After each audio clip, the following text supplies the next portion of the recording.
Hello.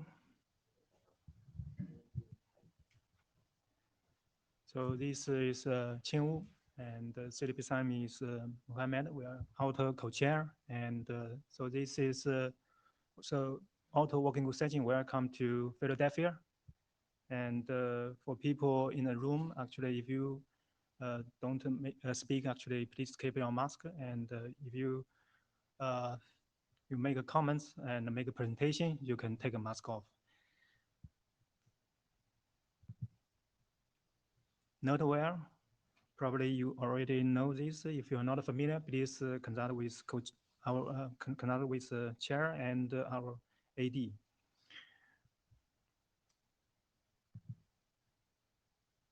IETF conduct guidelines, and please focus on technical discussion. Show your respect to your colleagues. IPR disclosure. If you have any IPR, please follow IETF rules. Administrative. So note that this session will be recorded, and we will use media echo for queue control. If you are a remote participant, please join the queue by press raise hand button, and leave the queue by double click. And when you make a comment, please speak your name. And for blue sheet, we have electric blue sheet, and it will automatically record your attendance. And for Jabber and note taker, and we already have Jody and Richard to volunteer. Yeah, so thanks for your taking notes. And so the slides we already uploaded. Please take a look at that. So working remotely, so just remind actually all our discussion actually, most work has been done on the mailing list. Please make a good use of mailing list. We also can schedule some interim meeting if needed, and we actually have auto weekly meeting, and you use IETF working group WebEx resource. So this is our meeting agenda we propose for today's discussion. The first is session introduction and working group status update. And then we'll focus on charter item. We have two important charter items. The first one is auto OEM support, and the second is auto over new transport. For auto OEM support, we'll focus on the status update and resolve the pending issue. And we received a lot of comments before this meeting. Actually, hopefully we can have good discussion on this topic. Second, auto over new transport. We actually, as a chair, we request a review from other area, and we got a lot of quite good quality comments. So we will, take more iteration. We hope also may pay more attention to this auto new transport. Actually, engage with the expert from the other area and to get this worker, because our milestone actually, just a reminder, actually is set on September. We also will discuss deployment experience update. Actually, we actually continued our hackathon. This is our second hackathon led by Jody, and also we have some other people like Ziyang Xing and also Luis actually gave some update for what they are doing, and so we'll have joint presentation for this deployment experience update. If we have time, we will discuss no charter item. Both work actually relate to the computing aware networking, and the first one is consider auto as the network exposure function. Actually, we have three relevant draft. The first two actually are existing draft, just to get updated before the meeting. The last draft discuss auto service function. This is the new draft. So Luis will give the update for the current status. In addition, we have another draft, architecture of computing, power, optical network, Also, this chapter related to the Louis Walker. Maybe we can have some discussion on this. So Sun Zhenjie will present this topic. And so any agenda batch for this? I see none, so we move forward. So document update actually. So first a new RFC, and we since last IT meeting actually, we make a lot of progress. Actually, we have 3 RFC get delivered. The first 2 actually are existing working group documents and unified property and CDI request routing. The last one actually the RFC will coming, and which just before this before last IT meeting is still individual draft, but after after last IETF meeting, actually we can make a huge progress. Actually, we already moved this individual chapter to working group chapter, and also now move to the FCQ and get published. So this shows speedy progress on this work. And second, actually after editor, we still have 2 working group draft actually waiting for be delivered. Actually, I hope the author can engage with offset editor to address editor comments and move these 2 work forward. And working group draft, and since last IETF meeting, we adopted 2 draft and OM and new transport. So this will be focus of today's discussion. And errata, actually, this has been discussed in last IETF meeting, already get verified.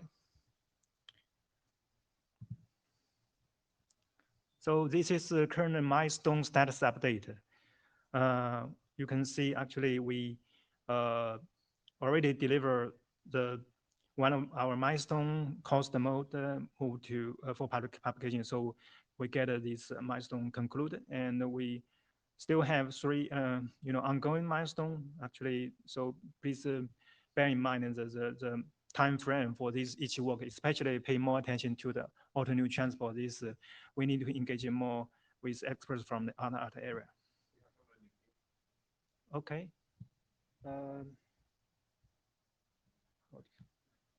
James, James, you can speak.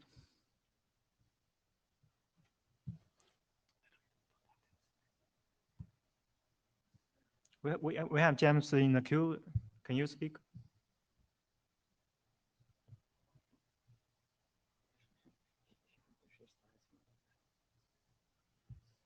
No.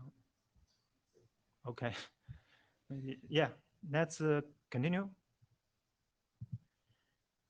For external review, actually, just we mentioned, actually, we already received other early review and get some more comments from HDB working group like Mike. And so thanks to Mike and my team, and also Spence actually give a very valuable review. So please focus on this external review. And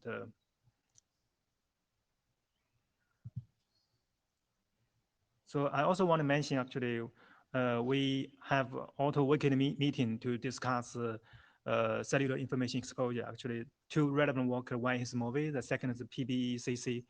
And not only testing people are interested in this kind of topic, we also see actually Alibaba and Princeton.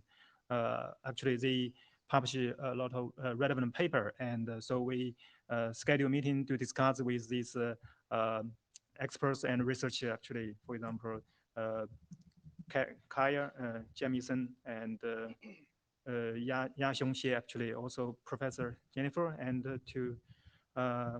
and they also develop some of open source tools. So these are very helpful to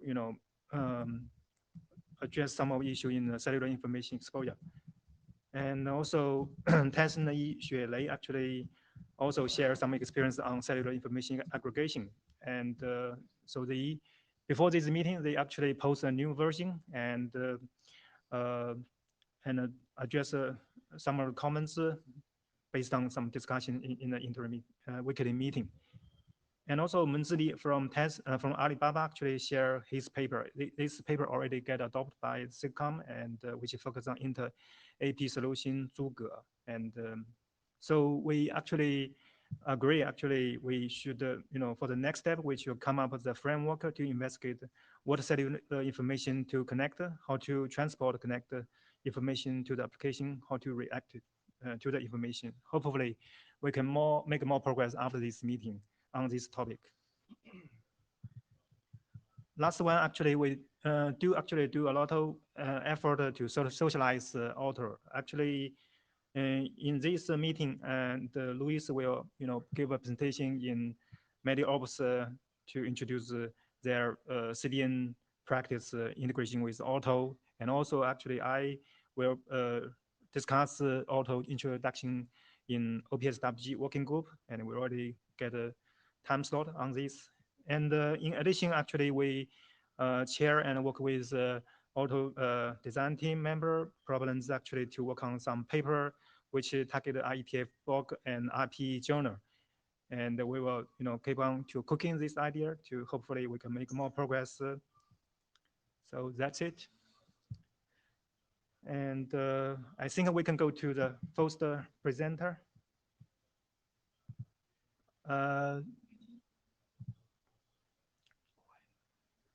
Yes, Auto OEM. Yeah.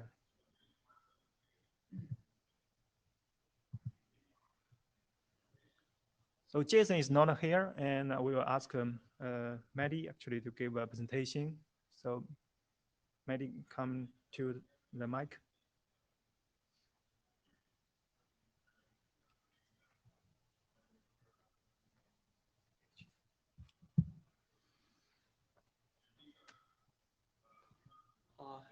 Hello, everybody. I'm Mehdi. I'm here on behalf of the authors of O&M module for Alto.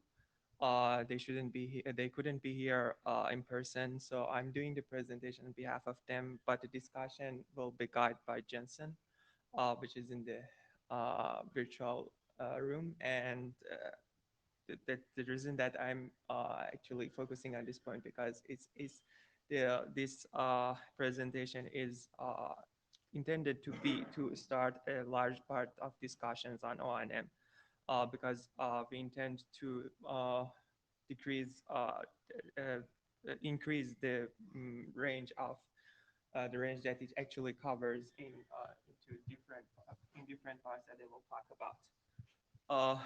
So O&M stands for Operation O&M stands for Operation Administration, Maintenance, and Management of Alto Protocol. So in this slide, you can see a link to the latest version in Data Tracker and also in GitHub, which is good because a lot of discussions are going on in IETF114, Alto WG, GitHub, and also the definition of Yang module. Next, please. Uh, so after IETF113, the group has received many reviews and addressed a lot of them. So we have received 5 reviews from in working group mailing list, and we have an ongoing discussion with NetMode working group. And also we had 5 discussions on GitHub. And we achieved 2 milestones for O&M. And the first one is document adaptation. And the second one is that in Hackathon of 114, we have implemented the concepts that are parts of O&M for Alto, which are given in the GitHub link. Okay, so in this slide, you can see a data model overview of the Yang modules that we have included in the draft and also in the implementation. So we have the server management, information resource manager, performance monitor, and logging and fault manager. And we have also data sources inside Yang. We have color coded the parts that are outside the scope of O&M but inside the scope of Alto, and also the parts that are even outside the scope of Alto, which is like the data sources that are interacting with source-bound APIs with data source listeners.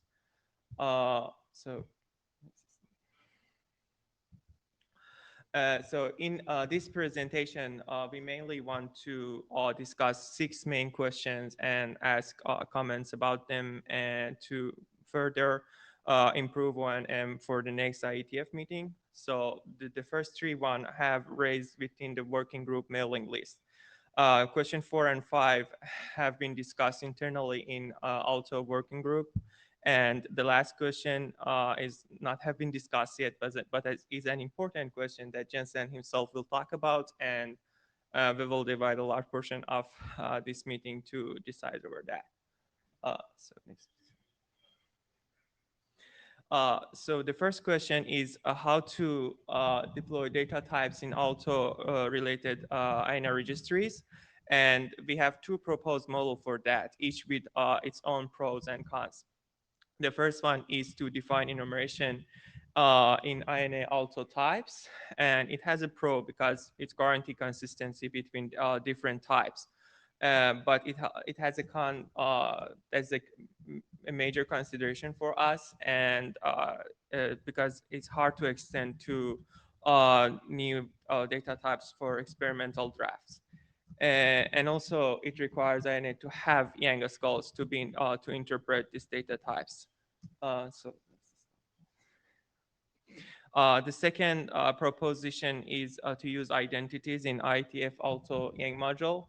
And it has a pro because it's easily extensible to extendable to new data types. But the con is it lacks the control for consistency and may result in challenging interoperability between variables. So we are considering which one should we go on with between these 2. The first one was to use enumeration, and the second one is to use identities in the Yang module. The second question is the server level management inspired by RESTconf. We added server listen, the complete server listen stack, which is configurable in the data Yang module.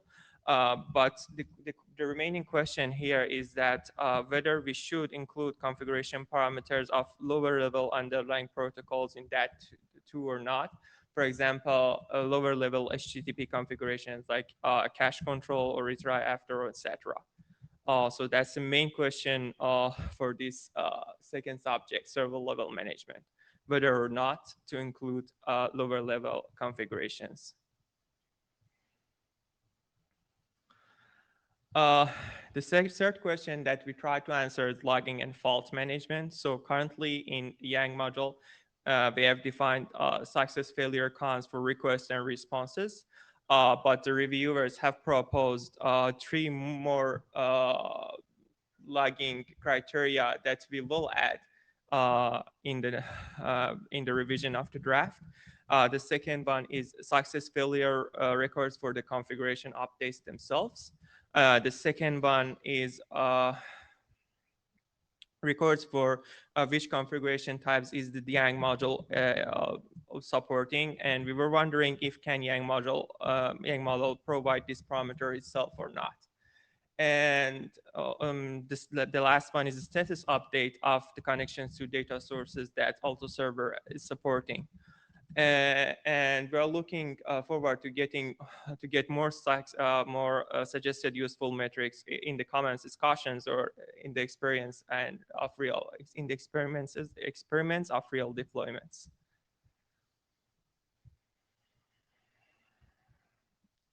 The question 4 is that so far we only have worked for server-side O&M, but the client side also needs an O&M module to be configurable. For example, in these 2 domains, the first one is that how to configure the way that an Alto client is accessing Alto services, for example, the URI, the resource IDs, and the parameters that the Alto client should use to be able to query the Alto server.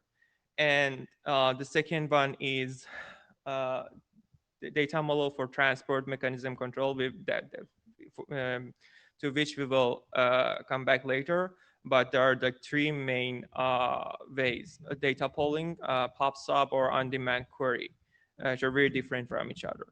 And so for this one, the main question that we want to ask comments for is that whether we should add a new top-level container for Alto client or list, or or whether to add a new data source type for Alto server and consider Alto client as an Alto data source listener. So these are very different, and just wanted to ask comments, like if anybody in the queue has a suggestion or in the room, we'd be happy to discuss in this session.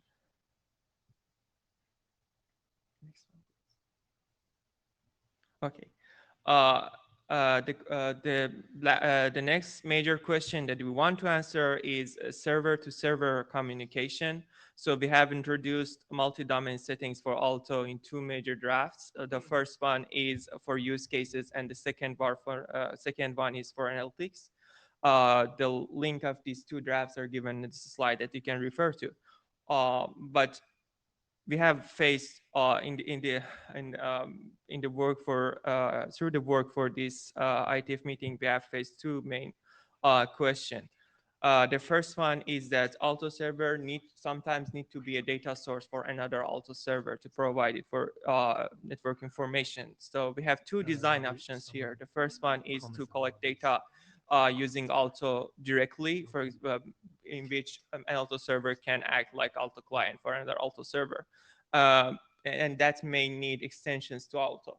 And the second design option is to use other source-bound protocols to expose databases of Alto servers between multiple Alto servers, and for which we have no standard so far, and need to decide for that to whether be a standard or not.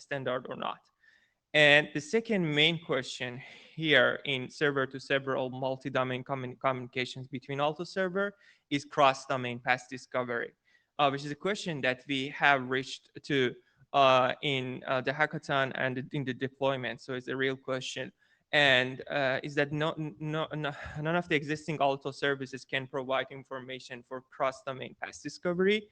And we actually require some mechanisms to look up to ingress and egress port of inter-domain routes and in different administrative domains to track back the routes between multiple administrative domains. So these are the two questions that we seek answers for. Can you go to the next slide? The last question that we are seeking answer to is like the one that we have not, we don't have an answer for yet, and we want to ask for like most of the comments on this part. So is like how to unify the different data sources in Yang data model and configuration. So we need different data models for different means actually. The first one is, for example, for source-bound protocol stack parameters like URLs or protocol versioning or authentication settings that I previously talked about. The second one is to set the query parameters, the query expressions. And the last one, which is like the most conflicting one, is the data collection mechanism parameters. When the clients have the ability to periodically polling the Alto server or use pop sub mechanisms or on-demand querying. So for this one, Jensen will continue the discussion. So Jensen, if you are in the room, go ahead, please. Jason, you can go ahead. Hello. Yeah, we can hear you. Yeah, thanks, Matt. Thanks, Marty. So for this question, actually, you see in the current document, we do introduce these three kind of parameters for each data source listener to configure them. But the current data model in the document only define two maximum to collect the data. One is that it can do the periodical polling, and another one is pop sub. But in our experiment, in the real development. So with some information resource may need to do the on-demand query for the data sources. So they don't want the data source listener to automatically update the data broker. So the algorithm plugin may want to have some direct access to the data source. So when we're supposed to add a new parameter, the mechanism type is called the on-demand. That means the algorithm plugin don't need to access the internal data broker in the Alto server inside, but just access the data listener to do the direct query to the data source. But this raises some complexities about how to do the mapping between the data broker maintained data structure and the raw data collected from the data source listener. So this is still open question. We want to receive some feedback from the working group or some other members may have some their own experiments on the real deployment on how to handle this. Yeah, thanks.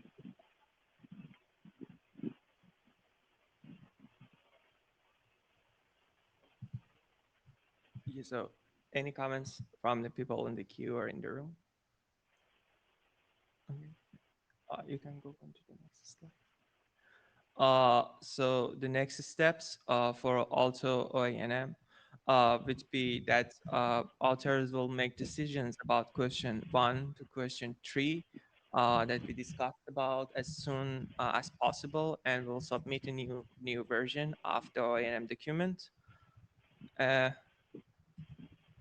You can so I think like okay, so and also we will continue to collect feedbacks for question 4 to question 6.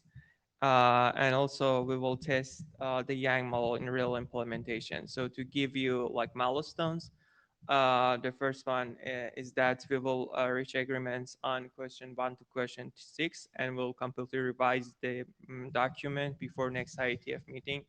And the second one is that we want to push Alto OANM Yang module deployment in the current deployment of Alto that we have in Opal Alto GitHub page before March 23. Thank you. Martin Duke, Google. Can you go back to slide 5 or question 5? Pardon me. So, why would you not just use the existing Alto protocol? Design, like, why not do? What are the drawbacks using design option 1? So, Jensen, can you go on? I'd like to answer this question. Jensen, are you online? Actually, we don't have any documents specify how to really handle the.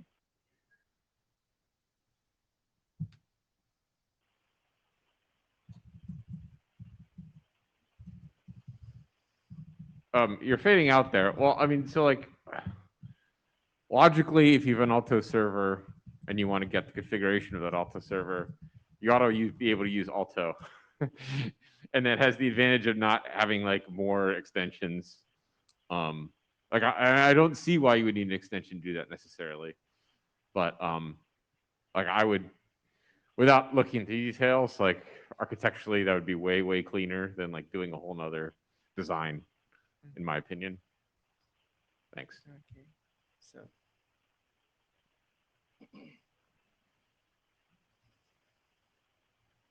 Richard, yeah, I think that's actually, I think the comment made by Martin is very, very good.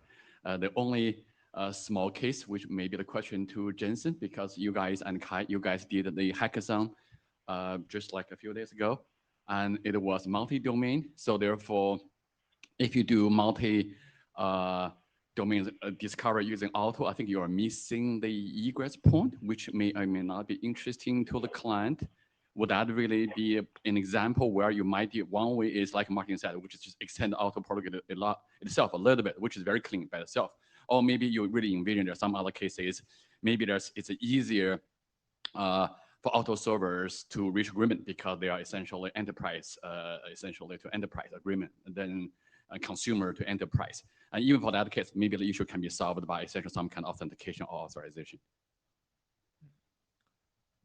So I think Richard brought up a good point.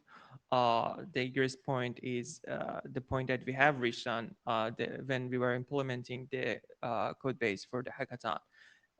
So that's a point that client might not be interested to find out about. So, but Martin's point also makes sense to me because if we should consider some extensions in Alto itself that enables the transfers of this kind of information. But also, Richard had another point that I have not an clear answer for that yet.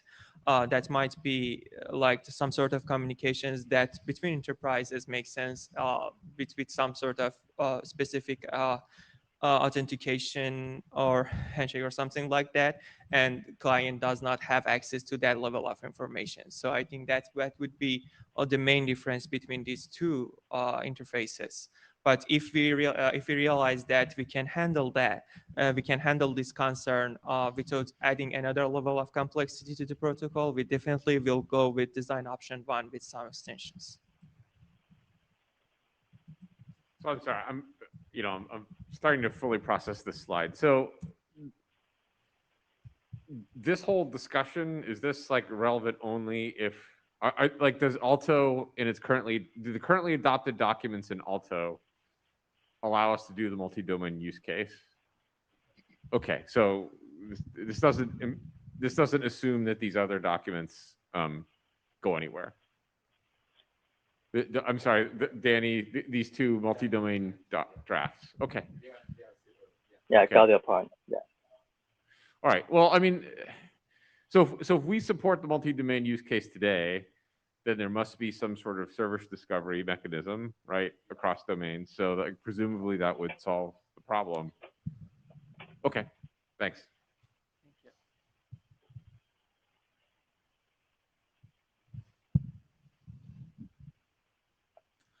Any other comments about question 6 specifically? Because one of the most complex questions that we are seeking answer to. So can you go to the next slide, please? So this This one? no, the previous one. So this question is one of the major concerns of the authors. So I'm bringing that around on their behalf. So I'm sorry, like I was reading the slide and maybe you said it, but like, what is the actual question on this slide? So Jensen, can you clarify that? Yeah, we want to see some experiment about how to handle the connection between the algorithm plugin which generate the auto information stuff and the data source listener. So because so far have two approaches. One is that the Alto server can build the internal data broker to store the network information from the data collected from the data source, and the algorithm plugin will use the information stored in the internal data broker to compute the information results. And another approach is that the Alto plugin can directly query the data sources and not to use any data broker. So that's two approaches can happen in different cases, but in the same system actually.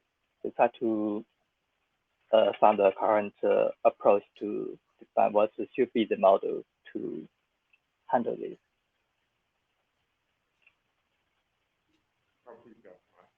Okay, yeah, Richard. So my overall reaction would be, this looks like a very complex issue, right? There's so many different data sources.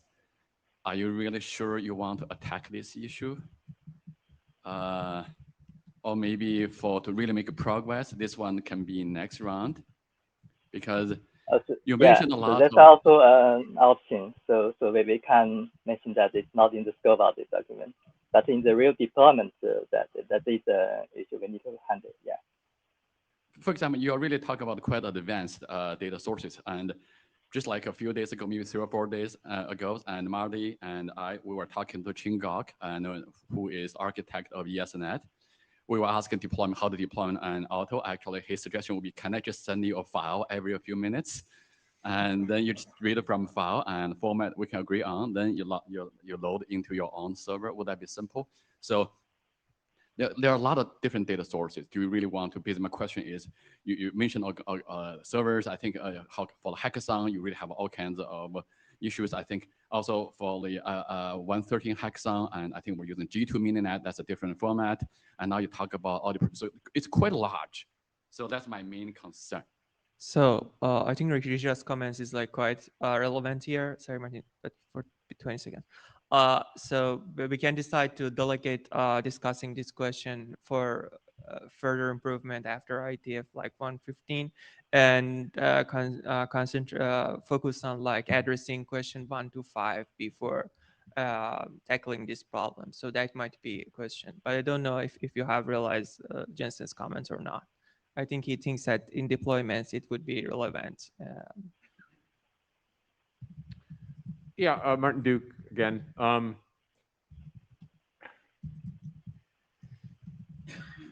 Like this data source thing. I mean, we don't define any of the data source APIs, right? Okay, yeah, and like, I don't know, this idea of data brokers, and I mean, Alto is supposed to be a data source, like the server itself, right? And there's just this proprietary thing where you're just gathering stuff from around the network, and like proposing like a broker that is collecting the data then distributing it to Alto. It's like that's the Alto server. So you're like inventing a new Alto to feed Alto, which, just to zoom out, and again, I'm not a practitioner. That seems like very. I think you're creating abstraction to make this problem tractable. That is not does not sound very realistic, I guess. And like maybe there may be interesting work in like defining like APIs for data collection, but you would have to get a lot of devices to subscribe to that, and I don't. That seems like a big scope increase that we shouldn't get into. Thanks. Diego Lopez.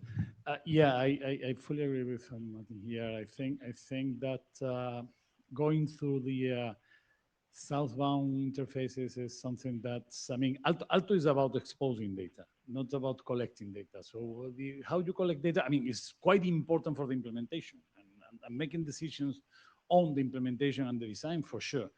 But making it part of standard probably would be a little bit over standardizing, and this is something that's give me the, you know. So if you don't have any more questions, I can wrap up the comments that were very useful, interesting comments made by Diego and Martin, also Richard. So I think Jensen, answer to this question for you is that Martin and Diego said that in terms of standardization, it's out of the scope of Alto as data aggregation protocol. But in terms of implementation, we can decide later. So all in all, after Richard, Martin, and Diego's comments, I think like we should focus on question 1 to question 5 for the standardization and tackle question 6 only in the implementation afterward. Thank you everybody for listening. I think like we are reaching the end of time for this presentation. So if you have any more comments, we would be happy to have you in the queue for the last minute. Also, we'll appreciate discussions going on the working group mailing list. So please attend the mailing list and please write your comments for us in the mailing list. Is that possible? Thank you. Okay, thank you, Martin. Thank you, Marty, and thank you, Jason. Actually, we can keep on discussing the question on the list and prioritize some of the question. Yeah, thank you. Next is about the Auto new transport. Richard.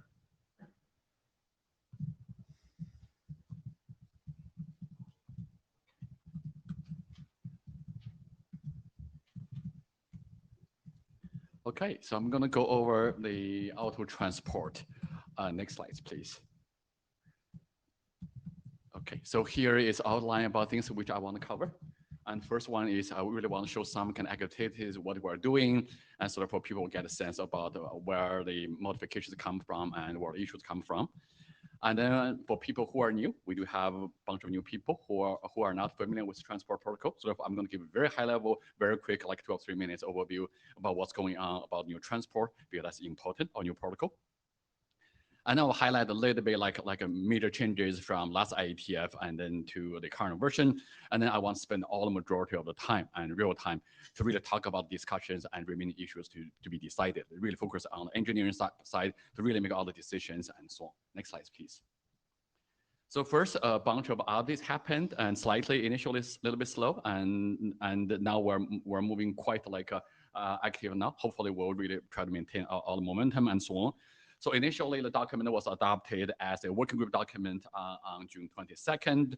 And then we did a bunch of reviews. Thank you so much for a lot of reviewers, and Louis, Sabine, and Jordi, and a lot of reviewers and from all the group. So give a lot of reviews. And then we finalized submit a new version on July 10th or July 11th, basically between right before the deadline. And now the major issue, as you'll see shortly, which that's why I want to give you a little pointer, would be there are some very excellent HTTP expert reviews. So they are from Martin Thompson, and they're from Spencer, and also from Mark Nottingham. They're very nice reviews, and if you're interested in reading some of the discussions or reviews, and here are the links. And there are also some ongoing discussions slightly because hackathon delayed a little bit, and now we're resuming. Hopefully we can have all the discussions involved. So next slide, please. Okay, so to really just review a little bit what we're doing in terms of all the requirements, so therefore we can all refresh our memory, because we're not designing a new transport protocol or new auto protocol. Really, whenever possible, it's a design is let's really make sure that if possible, follow all existing designs, but now using essentially a new transport mechanism, HTTP2 or HTTP3. So therefore, here is a bunch of requirements with essential that's constraining our design space, and we're not supposed to really inventing any new things whenever possible. So basically, number one is like really follow the base protocol possible. So therefore, R0 is request all auto resources possible. I can see that that would have some kind of fundamental constraint on the way we design this new transport or auto protocol. And then actually a major base of this one is Alto SSE, which is somehow old technology and server send event, which we borrowed. Initially started from Wendy Room, which is a wonderful designer. And then essentially there's SSE protocol, therefore full requirement inherited from over there, because we want to replace SSE because quite a few people mentioned SSE very important. So therefore this protocol is essentially trying to replace the functions of SSE. So therefore you must be able to request an increment updates, you must be able to stop increment updates, and you must really, the server can tell the client, okay, I'm starting or I'm stopping, so therefore give the signaling. And then the server can all have all kind of freedom to really choose the content type, which you can say later what are major implication and also one of the major design points. We're not going to revisit this point, and they're already determined in the early design, which RFC 8895. And then we want essentially, of course, that's a major decision, and people can discuss. Actually, that would be, I want to refresh memory a little bit for people. And the decision is we're still following the HTTP RESTful API. Actually, that's somehow this requirement actually really bites. Why? Because you can really use HTTP to do a lot of things. But if you really want to follow the RESTful API philosophy, and actually this requirement really bites. And in the sense that will constrain the way we design things and the way we discuss. Then, of course, allow flexibility of deployment. Next slide, please. To refresh the memory a little bit, so here is the new design in the protocol, and if you have not read the document, it's becoming a little bit longer now. So let me just summarize very quickly and structure, and then we can go to discussions and so on.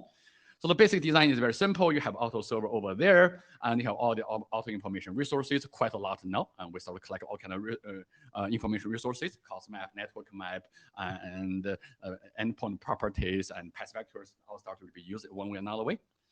And then what we do is we introduce a concept called a transport queue. You can see over there.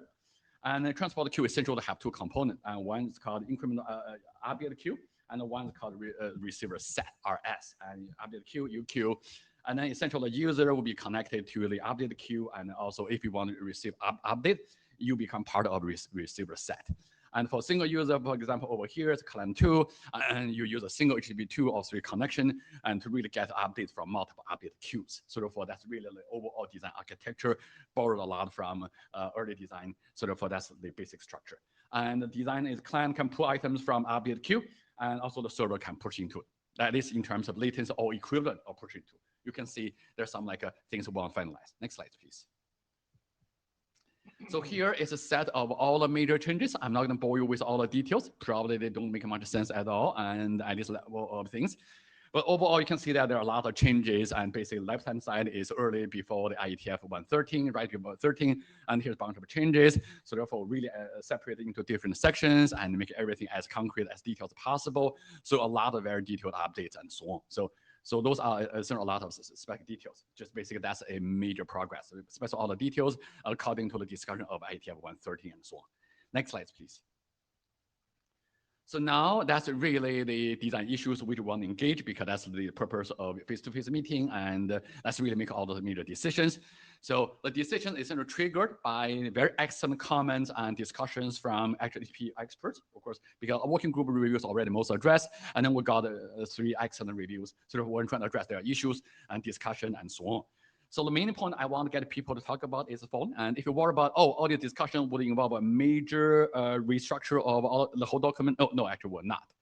The main thing actually is the main remaining issues raised from discussion, which is excellent, involve essentially 2 issues. One is concurrency control, and one is semantics of the transport. The good thing, actually, the good news is they may represent generic concept for HTTP3 design. Actually, we suddenly realize if for people who follow the email, it's not actually auto-specific. Somehow, it really representing some kind of generic concept. But we want to really get engineering done as specific as possible. And like I mentioned, is remaining issues does not look like really involve major changes, and mostly actually very minor changes, but very important. So therefore, we want the working group to have very careful decision and discussion, and then we can finalize all those things, and then we can make very good progress. Next slide, please. So now let's really talk about the first thing we want the working group to make a decision. And to really present the issues clearly, let's very quickly review the basic concept. So therefore, very quickly, let's review, then we can really discuss. So what are the basic issues? Here, remember the main thing about new transport protocol, or main thing about actually using HTTP 2.3 or SSE is to do very low latency and very low overhead push of information, network information to the client. The current design in the current document essentially has 2 mechanisms. So let me review very quickly so therefore we can discuss. One is client pull, and one is a server push. The client pull actual model is a very simple current mechanism. So basically, the client just send a request. For example, and if you look at your right-hand side, and that's essentially the transport queue, update queue status. And for each update, you give a sequence number and with a media type, and we'll also give you a tag about what the information really is. And then the client and you use the same HTTP 2 or 3 connection can issue a GET request. For example, say GET and specify the sequence number, and then we get the content. Very simple and clean. So that's the client pull. Next slide, please. Just refresh your memory.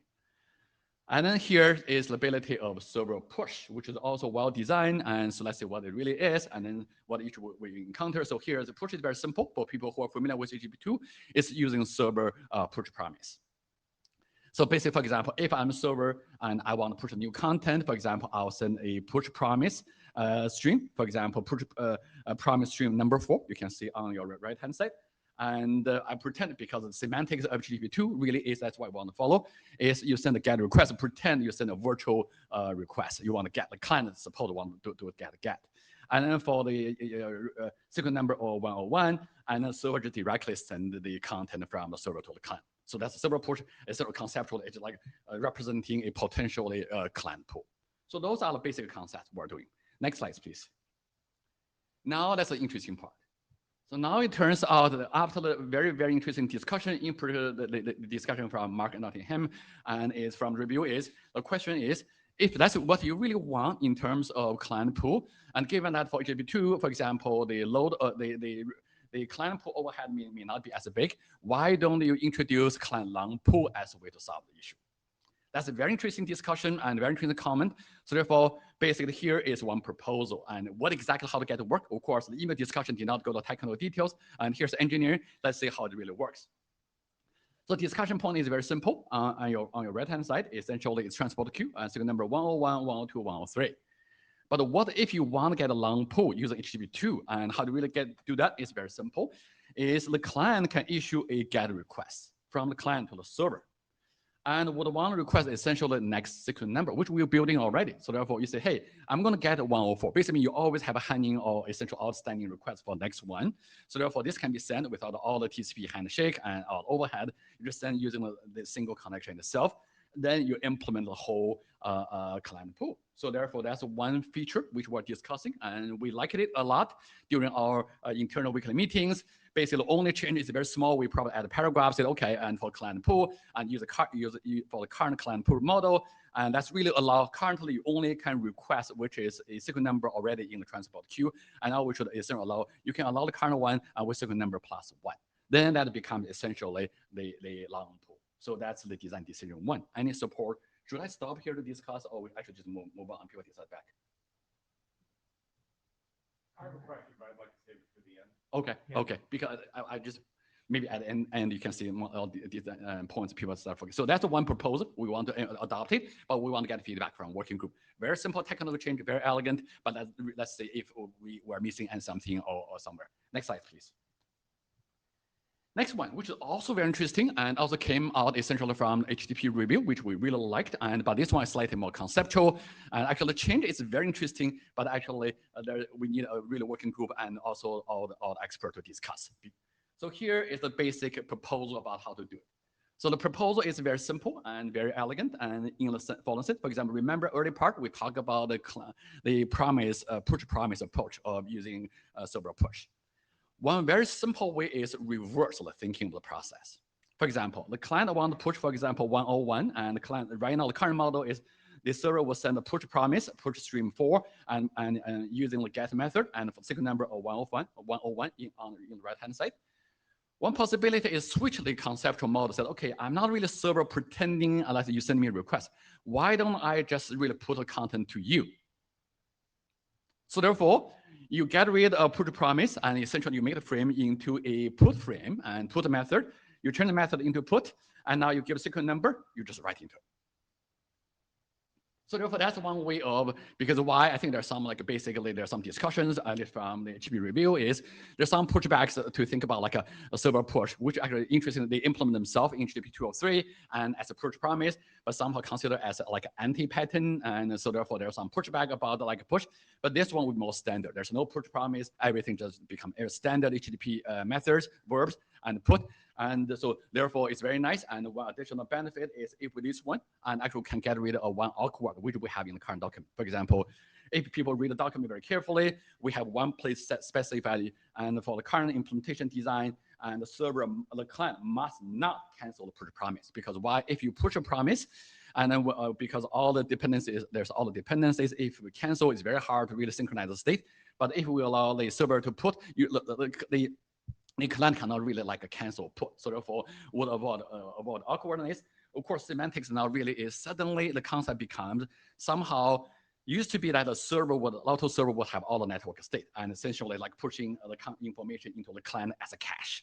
But now if you do put, conceptually is now client conceptually becomes essentially a stateful machine and maintain all the state. So that for people who are like a purely stateful design and HTTP may be resentful. So far we like this one, but we want to have a lot of discussion on this one. So that's the second issue. Next slide, please. So I presume we just finish all the issues. Next one, which also actually came out from review and from all three reviewers, and Mark and Martin Thompson and Spencer Dawkins. So basically that's the third issue. Basically is they want this discussion is can you, if fundamental what we interpreted is can you just make the HTTP spec as little as possible, ideally be specifying nothing. But here is a conceptual issue which we encounter, and that's actually also a generic issue. Let me clarify the issue very clearly, and we want to see which one. So we'll give 3 proposals, and we'll see which one the working group likes, so that we can make a decision. So what exactly the issue? Or why even generic issue? When we look at generic issue or specific issue here is look at Alto on your right-hand side, upper right corner.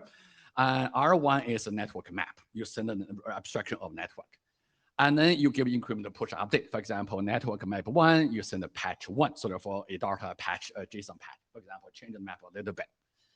And then you have a cost map 1, which is using network map 1 as reference, because that's where you design the topology and the cost map defining all the costs, and essentially depends on R1.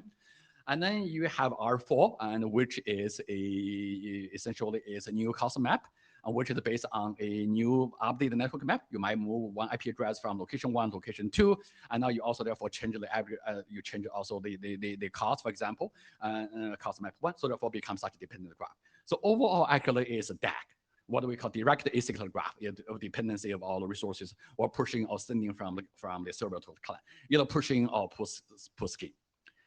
So in the most ideal case, and if the requirement is, hey, if you want to design Alto, you guys, and you should specify nothing. So therefore, you just send all the information, ask the server to send it from the server to the client. That's easy, called specify nothing approach, engineer approach.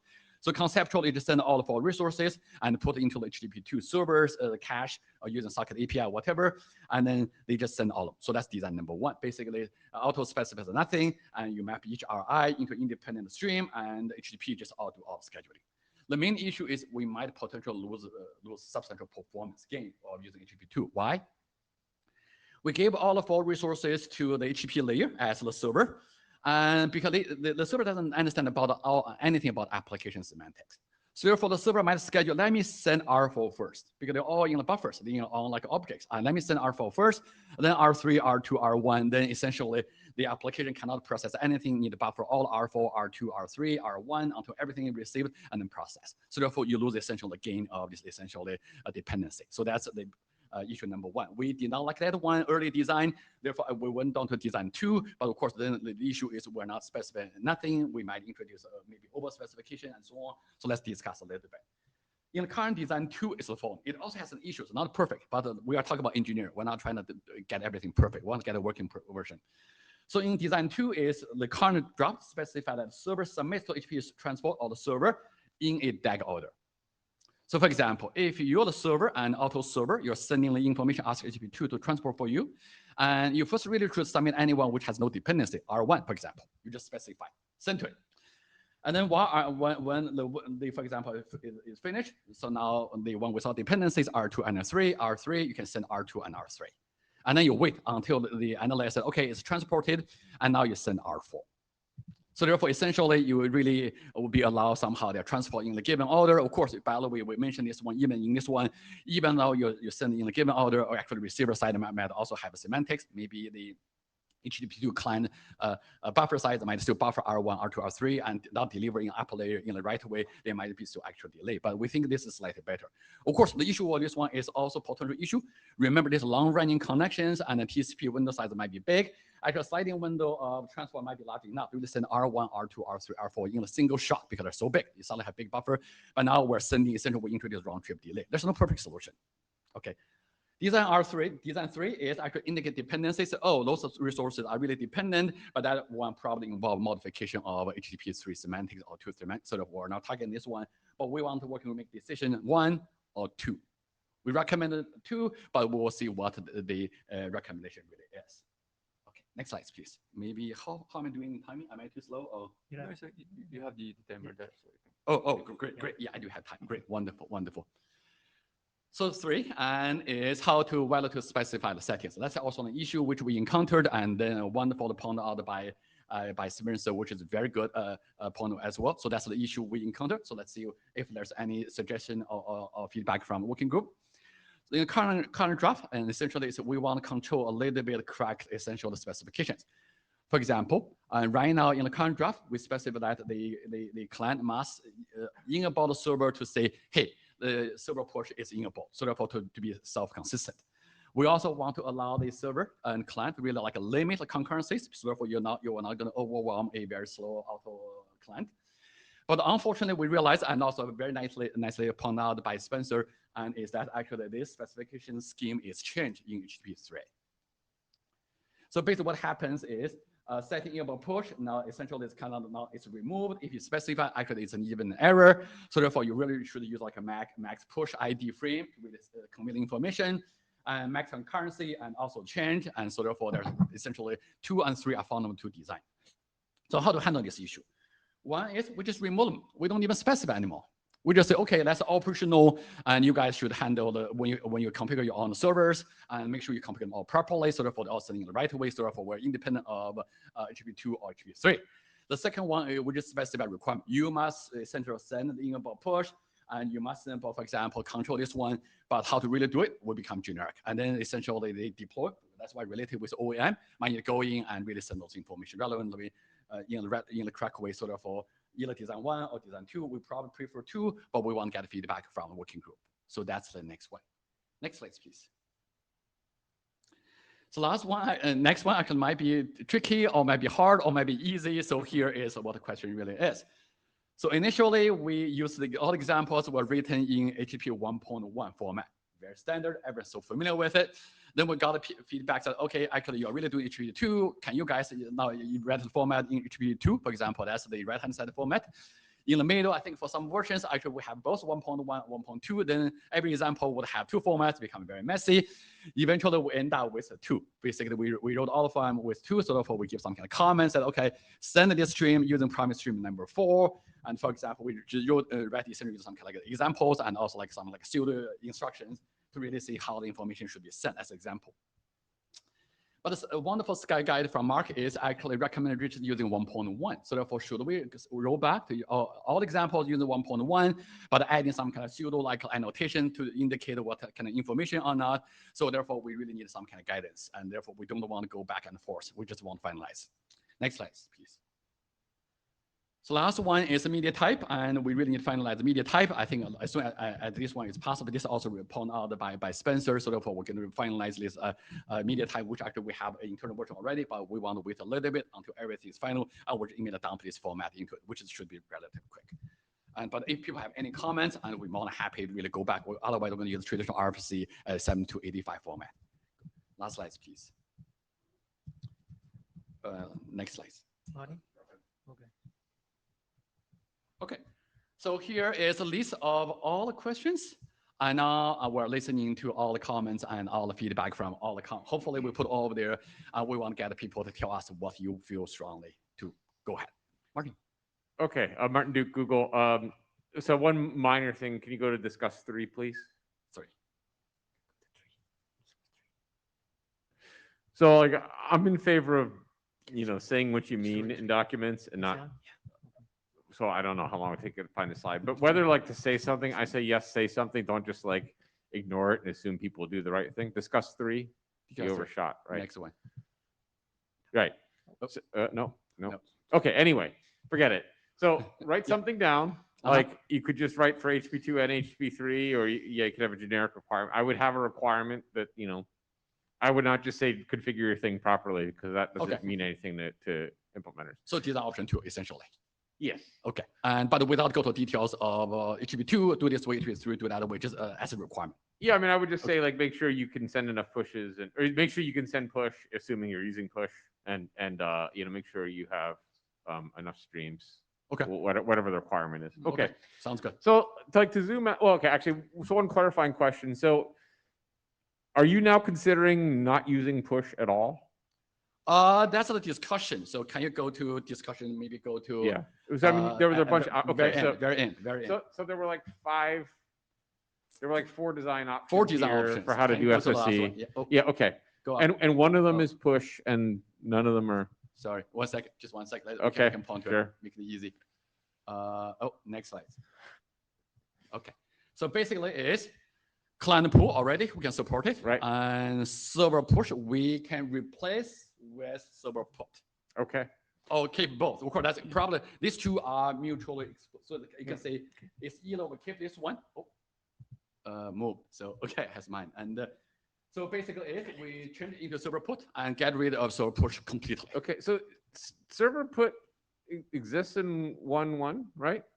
Server put already exists in 1.1. Yes. Okay. All right. That's essentially get rid of push promise. Right. Okay. So this is interesting. You got the best possible reviewers from the HTTP group. So that was exciting to me. Exactly. So like I want to zoom out on this draft. Like sure. So first of all, okay. So number 1, the naive way, I think, as Martin Thompson put in his review, the naive way to do Alto over HTTP2 is just take the requests and put them in streams, like the 7285 Alto, put them in streams, and you're done, right? Including SSC, all that. There's There's nothing wrong with that. Correct. Correct. So That's related to 3, right? Basically, no, 2. Essentially, some kind of like yeah, 2 basic ordering constraint. You don't even worry about these type of things. So I mean, I don't want to, like, we have a deliverable. I don't want to like get tunnel vision on a deliverable.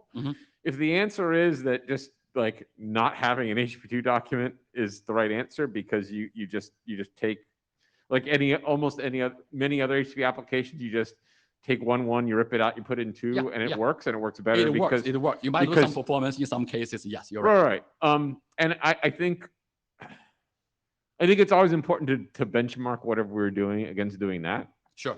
What I am, and this is a terrible thing to say because it's potentially like really changing the deliverable, but what I feel like happened, if I'm understanding correctly, is the HTTP experts essentially redesigned SSE for us.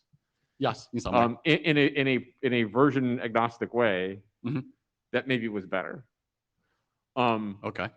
And if that is the case, I've been thinking about this for 10 minutes, so this is maybe a crazy idea, but is like the right answer to do 8895 bis and not have an H2 and 3 document?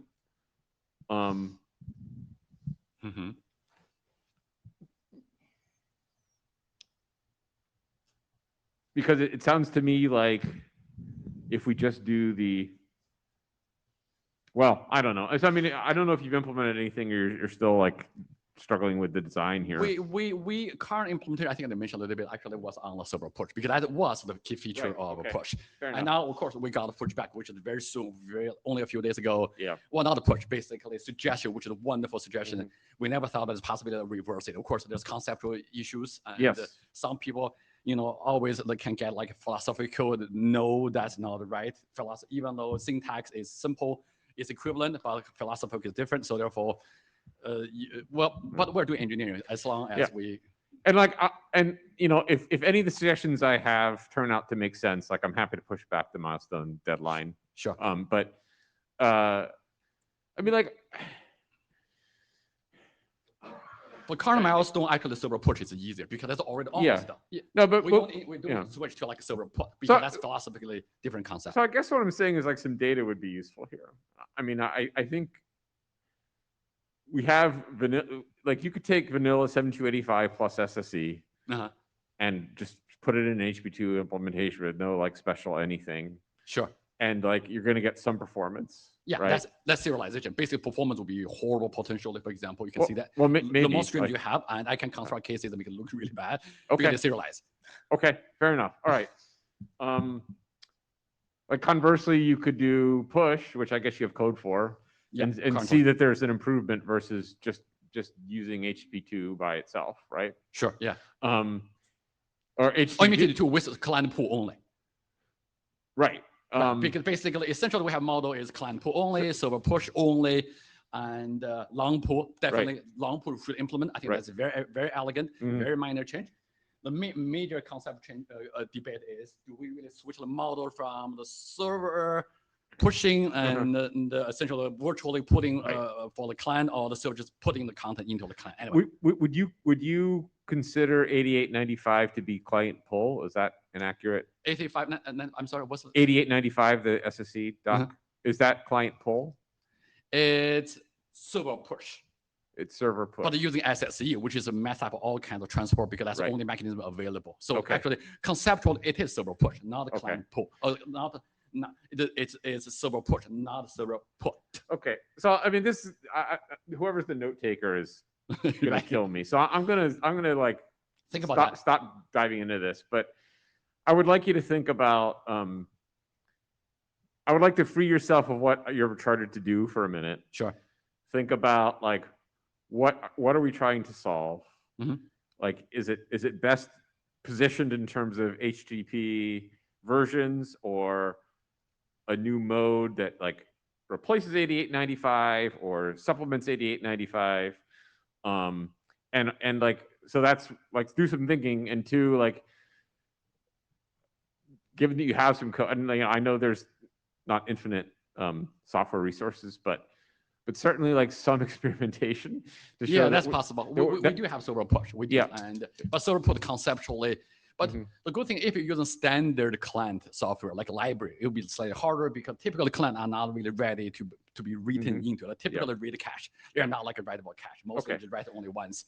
But now put some conceptually, it's more like a data store. So Okay. So I, like that's my advice to do those two things. And like my thoughts are fragmented, so I'm not going to continue to yeah, stand sure, up here. sure. But if you'd like to huddle offline right after this, maybe we can Yeah, we should talk about talk through yeah. a little bit more. Okay, Yeah. thank you. And of course, also discussion 2, which is no discussion 3. I'm sorry. Yeah, discussion 2, 1.2 here too. Yeah, I That's mean, also relevant about how much to specify. If you look at all the discussions, there's discussion about don't specify anything, or maybe you can say the case because generically we're solving a case which actually generic HTTP 2.3 case, which is how to handle multiple dependency and how to give instructions from to the transport layer, which is generic issue. I think that's why Mark actually gave 2 pointers about his own work, other people's work, see if we have any suggestion even to that piece of work, because he can see that essentially there's a common like abstraction behind it. Yeah. So I mean, I think you've really hit the jackpot with who you're talking to about this. Yeah, of course. And I would never dream of second guessing Mark Nottingham about HTTP or Martin Thompson. Sure. Yeah. But yeah, let's talk after and see what the right thing to do with this is. Right. Like I said, if we need to change the charter, we could change the charter. Sure. Because I think we've gotten a lot of great insight we didn't have when we charted this. Yeah. Thank you. Wonderful. And thanks for working quickly on this. Thank you. So I'll just. Thank you, Richard. It's good discussion. Let's move to the next topic. Jody.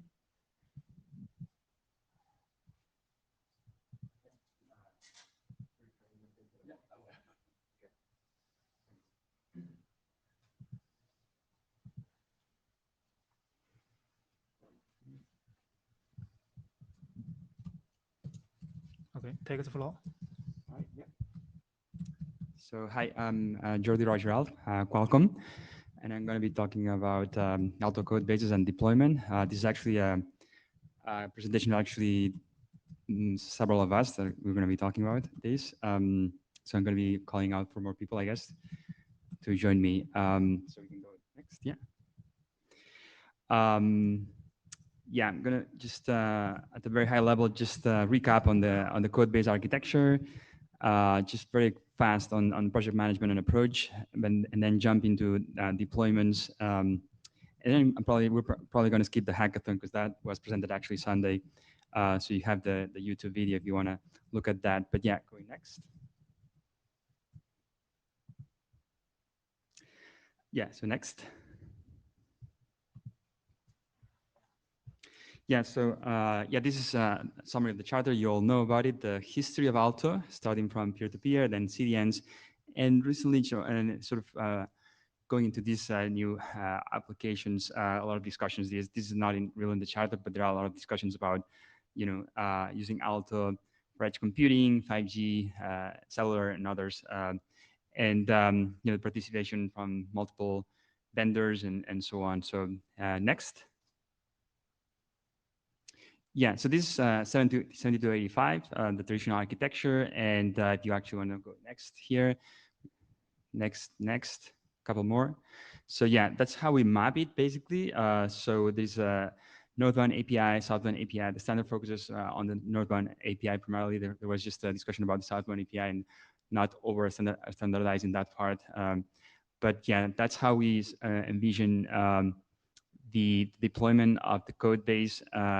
On the northbound, you have applications across the board from traditional CDNs, but also science traffic, moving global data sets, large scale data sets globally with the science networks, and then the edge cloud applications, augmented reality, IoT, the metaverse, and so on.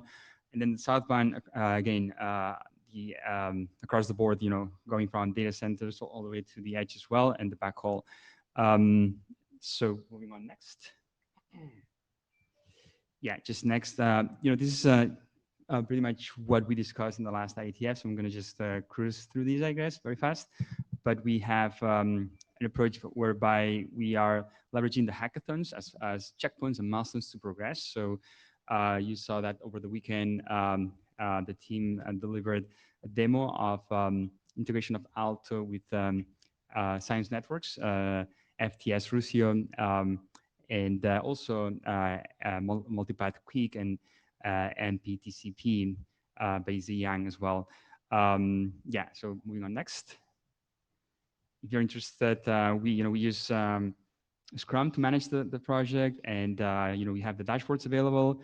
Everything is under GitHub. It's openly available, so anyone can check anytime. So there's a dashboard for the Hackathon 114th, and in general, dashboard for the overall progress of Open Alto. Moving on next. Yeah, that's just a preview of the dashboard. Next.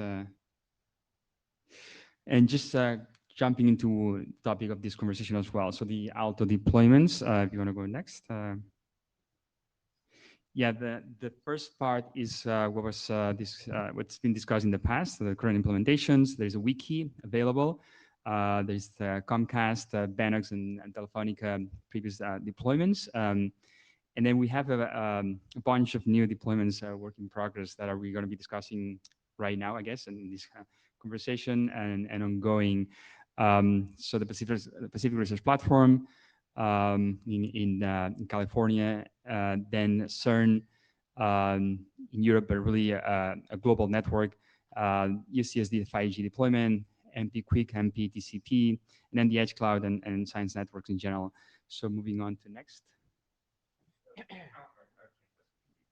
Can you go back? What do you mean there's an MP Quick, MPTCP deployment?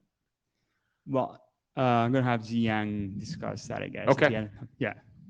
All right. Yes. Yeah, it's a good question. Some of these, I'll let you answer the question. Some of these are just a work in progress. They may not actually be deployments. It was so that it might be abusing a little bit the terminology, but yeah. Okay. Yeah. So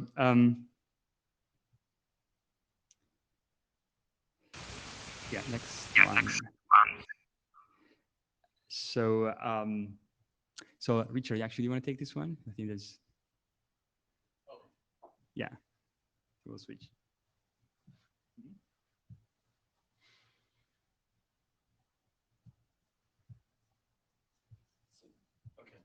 Okay. Yeah. So this is basically a deployment or essential implementation that we're working with the quite a lot of people. I think some people saw. Oh, yeah, okay, yeah. So for people who follow Alto mailing list, and so this is really is a collaboration between this Alto working group and also essentially the CERN team. The CERN team includes essentially two teams. Actually, it's relatively complex. Well, actually, quite a lot of teams. It's relatively complex. So one team CERN is the CERN team is Mihai. I think probably you guys saw the email. Alto mailing list has a project lead of the FTS project, which is essentially all the data in CERN will be submitted to FTS system. FTS will do all the scheduling. And also Steve Murray, also part of the system. You probably saw his email as well. And he's the operating manager, so therefore that's one part of. So the question, and of course the other part I think involving in terms of people would be the Ruzu. Ruzu is actually on top of FTS. So basically Ruzu will select which sources to really transmit, and FTS would collect all the transmission requests and then try to schedule in the right way. So for this one in particular, basically is the main feature is a major missing part about FTS or for the CERN is you cannot really control the bandwidth usage on every single link. So therefore, the main new use case of Alto here, because typical Alto we really consider always like a source selection or peer selection and so on. Actually here for this particular use case, which they found to be very exciting for the CERN is you basically in CERN, the data transfer is you have source, you have destination, and you send the data. So here is we use Alto to really map the source destination, basically to, for example, DTN's data transfer node, and map into the physical links using Alto, using its cost map and path vector to map in the physical links you use. Then application itself, because running app layer, you can really collect all the usage and all the transfers of all like app layer links, and then you compute the total usage every protocol. They do the optimization control every 30 seconds or 1 minute. Then Alto will tell you how much you're using on every single physical link. And then essentially you can really convert into, for example, you say, hey, I want to make sure I'm not using this link and more than, for example, 10 gig, or for example, for these two links, or for these two organizations, for these two experiments, CMS, or for example, whatever something experiment, and the ratio should be 1/2. So therefore, basically, that's FTS specified resource control goal. And then we implemented this order algorithm, essentially using auto information, is mapping as a constraint. And then we implement a full zero order gradient algorithm, which is actually quite exciting. And I think we did a demo over there. Then also a composition framework to go from not only zero order, but also first order. And the first order actually is the George's work of bottleneck, of course, right at this moment. And the bottleneck structure is now in the scope of the charter. So we're mostly focusing on first is really get the information control, which is quite a new interesting case. We're hoping to, you guys probably saw the email on the Alto mailing list. So the goal is really get the production, and I think mailing list from both Mihai and also from Mario. So it's really get the production data and see how far we can push. So is this is this informing a network management tool that's then reprovisioning the network based on this data, or is this a client-oriented service? So I don't know what means a client also. Basically, the workflow is following. FTS actually centralized control, logical centralized. Of course, if you want to read separate, you might be able to separate it. So basically, there's a centralized controller running a hoster, basically. You might run multiple. And each one actually would have huge database to get all the transfer requests from across all the data. Okay. And this guy would essentially become auto client, really get the data from the ESNet, from all the networks, to really map from, for example, I'm sending data from MIT to Caltech. I'm sending data from Stanford to CERN. So therefore, you map into the physical links, and then this query by query auto client. And then this server, centralized logical server, will do the optimization, do the constraint himself. So I don't know if that's probably that's from that's a server-based approach.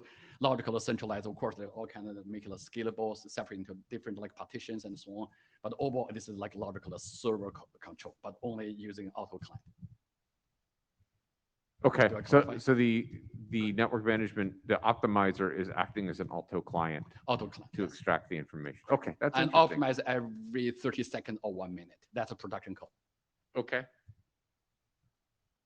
All right. So the user of Alto is like the network manager itself. It is not like some person trying to download data.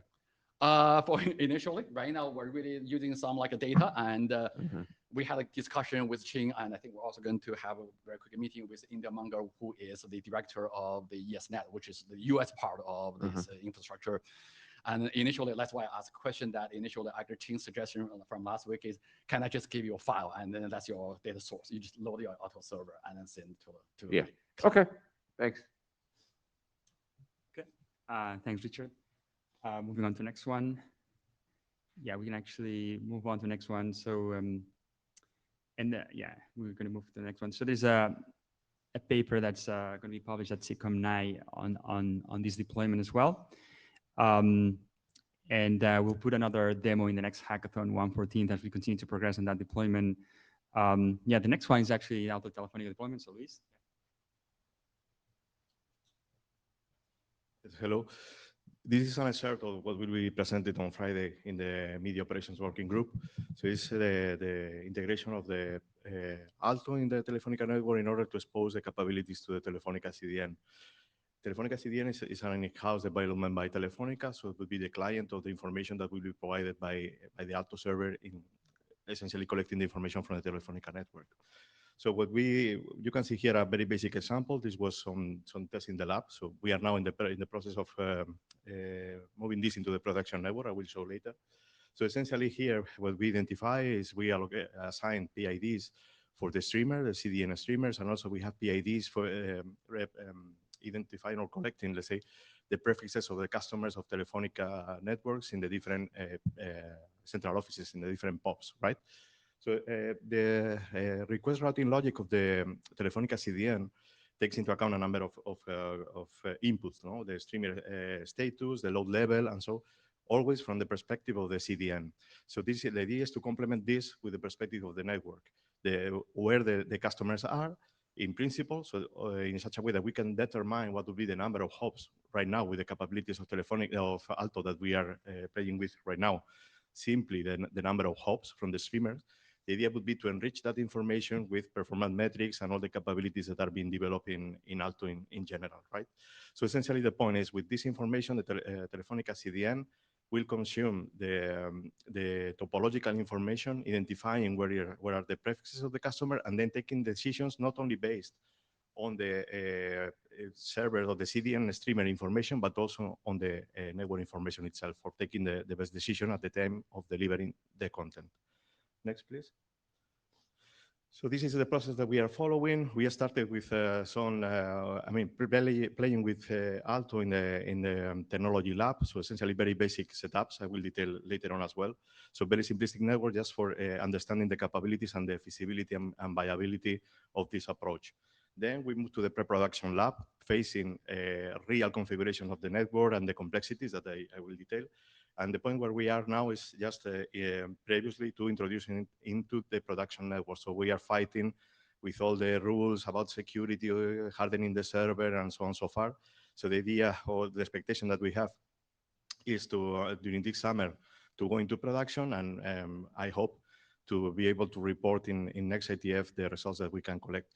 It's important to, in all the pre-production lab and so, we are playing with the real configurations, but we don't have the good insight about the scalability and so. So once we move into the production network, we will get more stats and more information that we would like to share with all of you, just to see what is a real deployment. Just for you to understand, when we are talking about the real deployment, this would be maybe the idea would be for Alto to handle around 3,000 routers or something like that. So in pre-production, we are talking about 40 routers, something like this. So the next step is basically to understand the scalability and all this stuff. Next, please. So this is the very last slide. I would like just to comment what was somehow the technical problems that we faced, and somehow the different engineering fights that we have with this deployment. In the technology lab test, essentially we started with the Alto module in Open Daylight. We need to adapt that because, well, Open Daylight module was based on LLDP, so there was some transition to start collecting information from BGP. In the technology lab, we face a mono-vendor router scenario with virtualized routers, so somehow a lab environment for sure. Simplistic network configuration with just single IGP or SPF in this case, single autonomous system, and simple metrics like the hop count, right? And Alto was connected essentially to some of the routers acting as route reflectors, so very constrained environment. Then we moved to the pre-production environment. We migrated from the BGP module from ODL to the EXA-BGP. We started finding issues in EXA-BGP. We raised a number of tickets that have been already solved, especially for BGP-LS. So I mentioned later, okay. In this pre-production environment, we started playing with multi-vendor environments, multi-vendor routers, physical routers, so moving from the virtual to the physical, dedicated Alto server, and also facing the complexity of the real network for the particular affiliate of Telefonica where we are doing this test. This is a network that has multiple private autonomous systems and also for sure public autonomous system. They also, it's a network that is not a IP continuum, it's an MPLS continuum, so facing different issues in this respect. Also combining OSPF and ISIS. And we started also to take into account more sophisticated metrics in IGP. So not only the number of hops, but essentially the metric that is being defined in the IGP for building the cost map and the network map. And then also connecting to different route reflectors, one for BGP sessions in order to collect the IP prefixes of the different customers in the different POPs of Telefonica, and another route reflector for BGP-LS in order to retrieve the topology and being able to build the network map.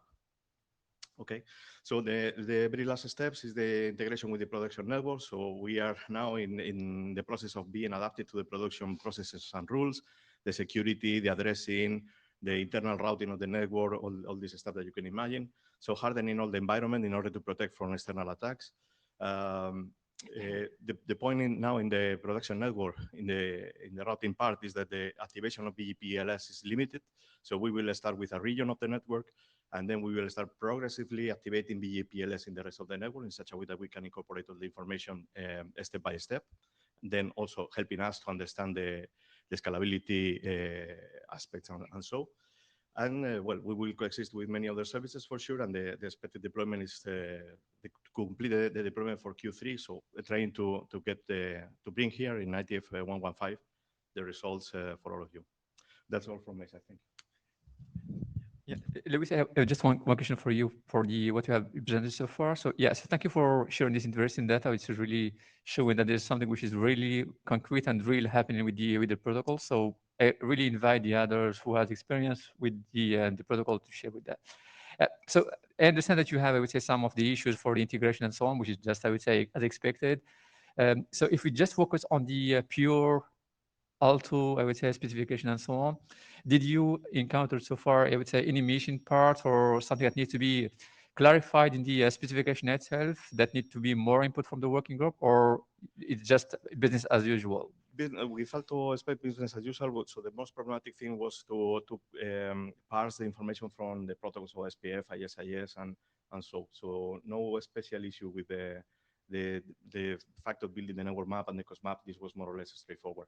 It was basically the parsing of the protocols and trying to expose, let's say, the information of the network to be digested by Alto. Once this was solved, the process of Alto was straightforward. Yeah, and for the performance perspective, for example, how Alto is behaving, how the requests, and is there any, I would say, shortcoming in the way the operation of the protocol is currently designed? Is there something that, for example, enhancement that we can consider in the future? I think that is important. This is for me the key part that we need to focus on.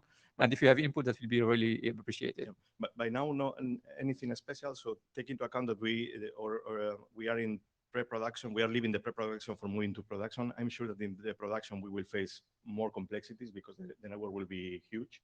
By now we are dealing with 30, 40 routers. Is something feasible. Regarding stations or considerations for Alto, yeah, I think that the next step would be to include performance metrics on top of the picture. So not only taking into account the hubs, not only taking into account the AGP metrics, but also taking into account the situation of the network in such a way that the selection of the streamer could be richer in the sense of not only considering the path, I mean the length of the path, but also the characteristics of the path. So this is the next step. Okay. We have a number of use cases on mind. Probably is soon for this talking. So we are concentrating on the deployment, but the idea would be to enrich the decisions at the end. Okay, and one last question on this one about the bootstrapping and the configuration. I would say how you are automating the way the various engines are currently running. Do you have? But now it's something manual. I mean, we need to somehow we are in a phase of how to say being sure that this is. We are sure that this is the way to follow, but the next step would be to integrate this with the logic of the CDN. So automating all of this from the CDN perspective. So in such a way that we can retrieve automatically and frequently and so the information from Alto. Yeah. So from Alto to the network, no special, we don't expect special things. It would be more from the client for the TCDN, the Telefonica CDN towards Alto to automate all the process to select the streamers and so. Okay, thank you, Luis. Thank you. Okay, let's move on. I think we need to. Yeah, I know we hit the time limit, right, for this one. For next one, actually, do you want to Ziyang or you want to? So I was going to talk a little bit about the PRP deployment. Okay. So just real quick. So the next one. Yeah, just to put things a little bit in perspective. So Richard talked about CERN, which is the problem of the large-scale data transfers from CERN to globally to scientists and research labs around the world. Now we're also looking at another deployment at the Pacific Research Platform right here. But in general, the idea is that there's interest in expanding through science networks. So we're also collaborating with ESNet, also in the PRP deployment. And as Richard mentioned, we're meeting with Inder Monga, executive director of ESNet, to discuss these deployments. This is a family of science networks that their architecture is shared. So if we deploy Alto and show value, then it can be deployed in the rest of the networks as well. So that's an approach and the potential upside here. So next one, just real quick on this, the PRP, what these networks are doing also, they are extending to the edge. So they're actually extending the networks onto the 5G domain and building the edge cloud as well, whether it's the Department of Energy ESNet network, building sensors and collecting that through wireless and then building the 5G edge cloud. And an example is PRP that's building a 5G edge cloud at UCSD and other universities, NYU and other universities in the US as well. And so they're looking at applications like the holodeck, vehicle networks, and in general, the metaverse or augmented reality. And so in this project, there's an ecosystem of collaborators coming in. There's Caltech, ESNet, and PRP and others, and Qualcomm is actually involved here as well. And so moving on to the next one. Yeah, and this is about closing the loop here, building what we call sort of the edge loop. So from a network, you have first visibility, then you apply intelligence, and then control back to a network, and this orchestration as well.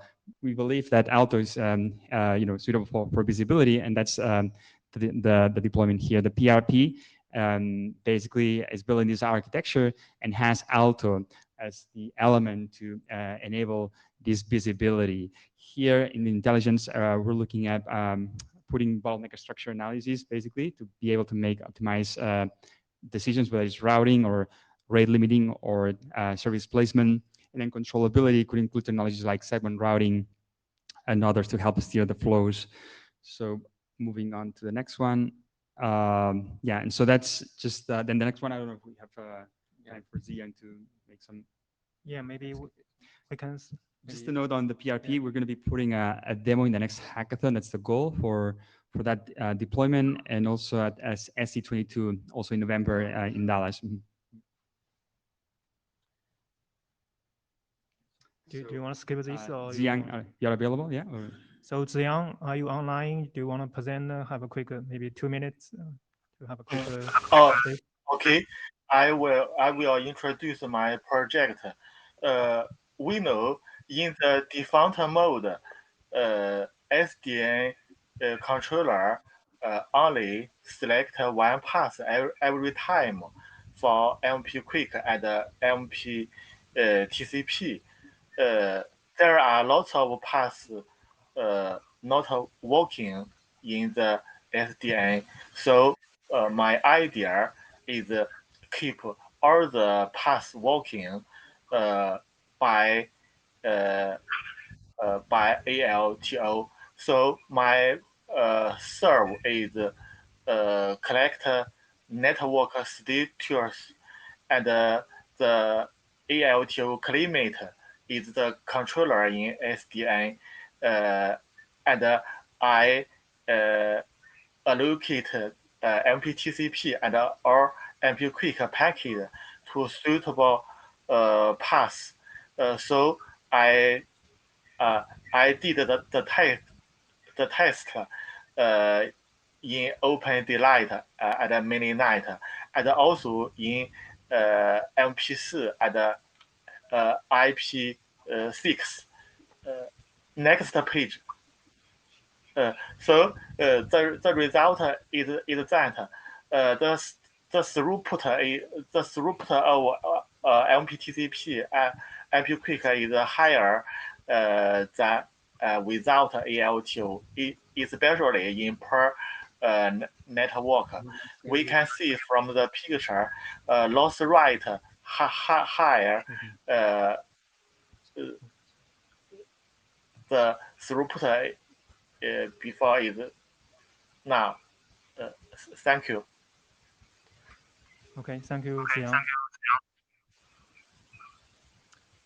And then you have the IETF hackathon 114. We can take this offline, I guess. There's this YouTube recording you can access, and there are the slide decks from yesterday, actually from Sunday. So I think this concludes this talk. Thanks. Thank you. So next, we will have Luis to give a presentation.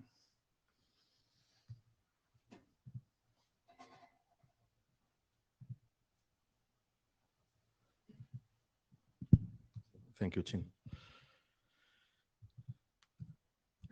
Yes, this presentation is, I will cover 3 drafts. The overall idea, the working idea is to consider Alto as a network spatial function for IETF technologies. And we will cover the drafts that you can see listed there. And I will do on behalf of my co-authors, Danny, Christian, Sabine, and Shufeng. Next, please. So in order to present the relationship among these drafts, the overarching one would be the one which is entitled IETF network spatial function. So the idea is to consider Alto as playing this role of the spatial function that is able to expose capabilities of the network to applications, external or internal applications, such a way that can consume what the network can provide. What kind of information can provide the network? Here we have the 2 examples that are the other 2 drafts involved, but will be many others, right? One example could be, for instance, to determine the more convenient compute environment for instantiating any kind of application, functions, or whatever. This is covered by the service edge draft. So essentially, thinking on exposing compute capabilities, CPU, RAM, storage, and so on and so forth. The other draft, the one entitled service functions, follows the same approach, but with the idea of exposing where service functions are and also the characteristics to reach those service functions. Here we can consider isolated service functions, or we could consider even service function chains. So in such a way, the idea would be, the objective again would be to characterize the path to reach these functions, or to compose, let's say, the service chain among those functions. In the others, there are, well, I will comment specifically on the NEF slide. So we will start with the NEF, the overarching document, then following by the service edge. These 2 have been already presented in the past, and I will focus later on a little bit more on the latest one, the service function, which is the new to be presented here. So in the IETF network spatial function, the current version is 0.1. This is the intention, again, is to align this with the current industrial trend of network application integration. And there are similar initiatives in other SDOs. And here we can consider, for instance, the 3GPP network spatial function. That somehow is the inspiration of this work. Also the ETSI MEC APIs, the ORAN RIC, the Linux Camera initiative that is very recent, with the idea also of offering APIs to request and consume capabilities of the network, and so on and so forth. So again, the problem statement is very easy. No? The networks are becoming consumable by applications and services. So let's consider Alto as the entry point for that exposure capabilities in which respect to IETF network technologies. So the final objective is that the applications can make informed decisions taking into account the network information. So no blind decisions as to be as today. So as today, applications are inferring or are guessing characteristics of the network. So the idea would be, okay, let's ask the network, and the network will provide this information in such a way that I can, at the end, take an informed permission, an informed decision, and then improve the quality of experience, and so on and so forth. So in this draft, this is, as I said before, is a kind of overarching draft. So trying to expose what would be the different kind of capabilities to be exposed. We are considering by now existing capabilities, for sure, the topology and the cost map. And so this is somehow the initial capabilities of Alto, but also the performance metrics, the segmented view that can be provided by the path vector, and so on and so forth.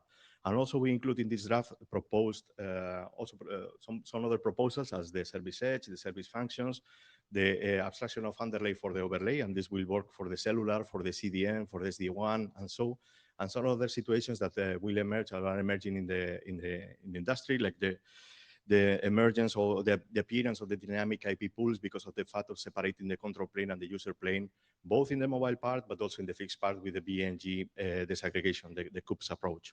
So the updates in version 0.1 for this draft specifically has been the content about service functions that is detailed in the draft that I will comment later, and also security aspects that were not present in the previous version. So next one, please. So this is the draft about service edge. The current version is 0.5, and this activity or this draft somehow is related with the compute-aware networking discussion that is happening in the routing working group area. But in the case of Alto, what Alto can provide here is an off-path solution. So the routing working group area is working in an on-path solution. Here we are addressing the same problem space, but with a different perspective, with a different approach. So the problem statement is also clear. There are multiple and heterogeneous data centers being deployed across the networks. So there are compute capabilities in terms of CPU, storage, bandwidth, memory, and so in different points of the network. So the objective here would be to expose all of this together with the topological information of the network, and in the future with the performance metrics and so on and so forth. The purpose of this would be that the applications that can consume this information can instantiate the applications of the service with informed information about the resources that are available, but also the characteristics of the path to reach those compute capabilities across the network, right? So the solution is to leverage on Alto for aggregating all that information and for exposing this information to the external applications. Again, once more time, in such a way that the application can do an informed decision, no guessing about the characteristics of the network, but just collecting the real information from the network. The updates that have been provided in version 0.5, we describe potential extensions for path vector and unified properties. So the idea is to leverage on the existing work and augmenting that existing work to cover what could be the information related to the computing environments, okay? And we also provide example queries provided for filter entity property map. So providing some examples and so on. So moving to and I will detail a little bit more this last draft. This is about service functions. So the problem statement essentially is that nowadays, the services are formed by a concatenation of service functions. So these service function chains, right? So we have a connected graph of service functions, but by now we don't have a combined information between the functions, this service chain, plus the characteristics that connect these different service functions, so the characteristics of the chain. So there is typically more than one instance of a service function in the network. So there is a problem about what service function instance to select individually or to form a chain, to form a graph. So at the end, the purpose of all of this is to help on the service realization by selecting the most suitable service function instance or instances, depending if we are addressing just one single function or a chain of service functions. So at the end, the purpose of this is to characterize the path to reach a particular service function instance or a type of service function. So we could have several instances of the same type. So we can try to determine what would be the better characteristics in the network for reaching one of the instances. And also to characterize the path among a sequence of service functions. Again, I mean, to characterize the path in a service function chain. Next, please. So the kind of information of interest that a client could consume would be well, here list, I will comment some of them. Path characteristics from a PID, I mean, from an endpoint to an instance of a service function type. The same path characteristics from an endpoint to a specific instance of a service function type, or the path characteristics for a given chain, or or at the time of composing a service from one service function to another service function, and so on and so forth. I will not waste more time on this. So there are several cases that could be favored, let's say, for complementing the information with the network information in place. Next, please. So the kind of solution would be similar. The picture is similar to the case of the service edge. So essentially, to combine and to complement, to use the Alto server to integrate the information of the service functions and integrate all of this with the topological information retrieved by BGP, BGPLS, and so as we saw before.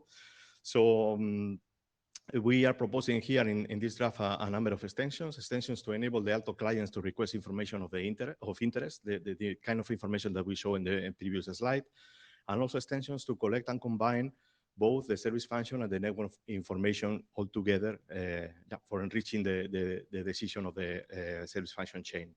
There are extensions, or we do foresee extensions that could involve augmentations of the path vector and the unified property drafts. So we will leverage on existing work for this.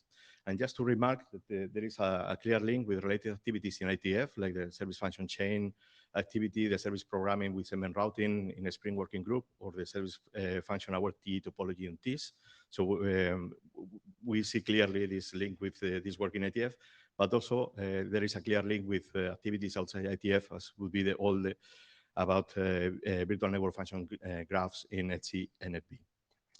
And next, please. So just for finishing the next steps, so clearly this is our idea is to work on these different aspects for the future Alto rechartering. So we have clear that this is for future rechartering. So we want to provide all this work for directing, let's say, the future rechartering in this direction. So our idea is to complement also this other work in other working groups from IETF. So helping on the automation of the service functions or the instantiation of the instance of the service functions and so on and so far. So we see this as a complement of which is already in other working groups. And our idea is to prepare updated versions of all the documents for IETF114. And for sure, comments and feedback is more than welcome. So, Martin. Hi, Martin Duke, Google again. I'm not going to bother with the queue because nobody. I was very excited to see on like one of those slides that like you think there's something worth doing without any extensions. I think that was actually going to be my question, having reviewed this draft before the meeting, because to me, like I think the hump is just to get adoption of this thing, of Alto and out, deployed and servers, real servers and clients out there, and then we can talk about extensions. At this point, like doing extensions is the hope that somebody will adopt the use case is where we've failed a bunch of times, and I think this is very promising in that respect. So good luck to you to get this out there, and I think if this does get out there and deployed, then any extensions that use case might need would, in my mind, move very close to the front of the line for rechartering. Thanks. Thank you. Yes, sure.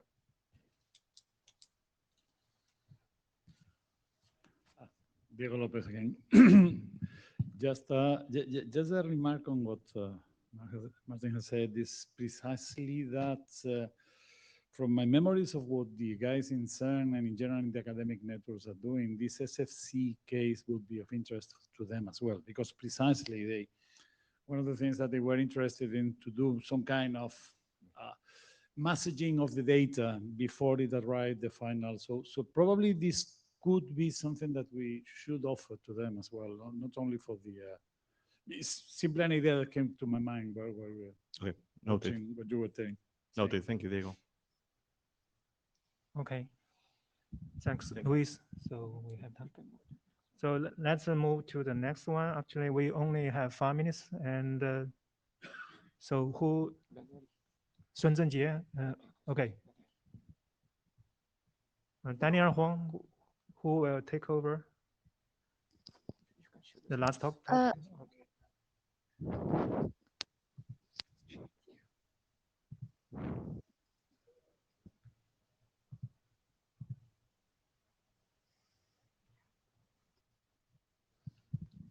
So, Liu Sun, do you want to present this? Hello, everyone. You only have 5 minutes. Okay. Yeah, 2 minutes. I will quickly. Hello, everyone. Next, I will introduce the draft called the Architecture of Computing Power Optical Network. Next one. Motivation. With the rapid popularization and application of cloud computing, artificial intelligence, and other technologies will cause the total amount of data has increased explosively, and the demand for data storage, computing, and transmission has increased significantly. Therefore, the processing of these data needs ubiquitous computing power to support. Therefore, with the advantage of ultra-large capacity, ultra long distance, low latency, and flexible scheduling, optical network provide a wide coverage, flexible and efficiency, super capacity, guarantee for computing resource. This architecture combines the computing related network with the optical network to realize the concurrency linkage between the next one use case one network resource acquirement. The edge network management layer receive information from the client, obtains complete user information, and provides it to the cloud management platform for network resource. The cloud management platform obtains regular information about applications and networks. The architecture of computing power optical network is shown in the following picture. It includes cloud management platform, computing power orchestration, computing resource, computing power scheduling, cloud network management, edge management platform, edge computing power orchestrating, computing resource, computing power routing and forwarding, edge network management. Next, I will introduce the functions of each component module, the architecture, 那个什么 edge management platform receive application requirements from users. Very were were filing the users forward requirements to the cloud management platform. Edge network management reports network information and computing power scheduling information. Cloud management platform, its function includes report the network information to the computing power scheduling layer, inform the computing power source, and perceives the computing power statement through the computing power scaling layer, generate the computing power route and monitor the route in real time. Send the generation computing power arrangement information to cloud network management. Cloud network management distribute the received computing power arrangement information to edge network management. Thank you. Okay, thanks, Liu Shen. Actually, we run out of time. Actually, I think this topic also related to the Louis job. So I encourage the author to, raise some discussion on the list. Engage with Louis for this topic. So let's actually we wrap up for today's discussion. This time and we both attend in person, so it's it's good time. Actually, we get together. Hope everybody we can have more people to attend in person in London meeting. So see you in London meeting. So and Martin, do you have anything to add? No, nice work. Thank you. Okay, thank you.